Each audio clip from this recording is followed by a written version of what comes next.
ऐ काले शक्तियों के मालिक, काले अंधेरों के बेताज बादशाह, हे शैतान, इतने दिनों तक मैं तेरा पूजा की, तेरा गुलाम बनकर रहा। इसके बदले में मैं तुझसे अमर होने का वरदान मांग रहा हूँ। मुझे अमर होने का वरदान दे, ताकि मैं तेरा शैतानी हुकूमत पूरी दुनिया में फैला सकूं।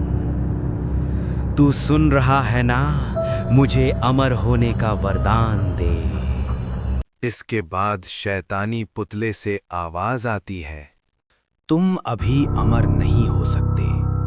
तुम्हें अमरत्व प्राप्त करने के लिए 1.25 मर्तबा माला जप करना होगा, और प्रत्येक 1.25 जप पूरे हो जाने के बाद एक बच्चे की बलि देने होंगी।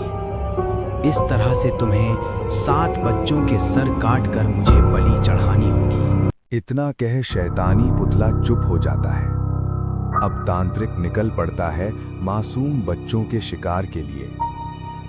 शहर से कुछ ही दूरी पर एक पेड़ की तने की आड़ में तांत्रिक छुप गया, और उसके लाल सुर्ख आंखें नजरें बिछाए अपने शिकार की प्रतीक्षा करने लगा।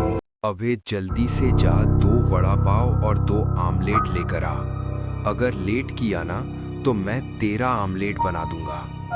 वीरू हाँ बोलकर सिर हिलाकर चल दिया दुकान के ओर। इधर तांत्रिक भूखी नजरों से वीरू को अपनी ओर आता देख खुश होता गया, और इससे पहले वीरू उससे आगे बढ़े कि तांत्रिक एक ही झटके में वीरू के आगे आ पहुंचा। वीरू एकटक तांत्रिक को देखकर सहम जाता है। अगले पल कुछ बोलने की हिम्मत करता है, पर बोल न सका।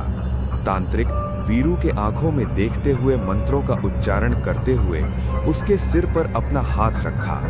अगले पल वीरू बेहोश हो तांत्रिक के पैरों में गिर पड़ा। वीरू को बेहोशी की हालत में देख तांत्रिक उसे एक बोरे में डाल अपनी पीठ पर उठाया और अपनी शैतानी गुफा की ओर जल्दी जल्दी में कदम बढ़ाने लगा। तांत्रिक गुफा में प्रवेश कर बोरे में कसे वीरू को गुफा के एक कोने में रख अब शैतान के पुतले के सामने 1.25 जप करने बैठ गया।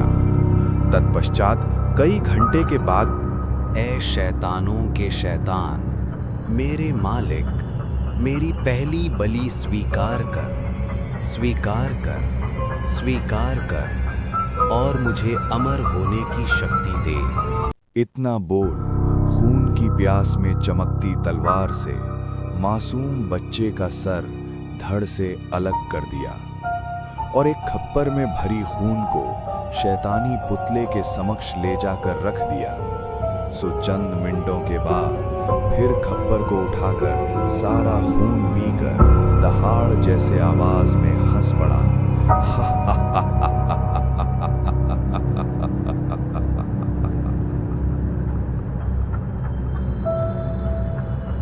पुनः अपनी शिकार की तलाश में निकल पड़ा।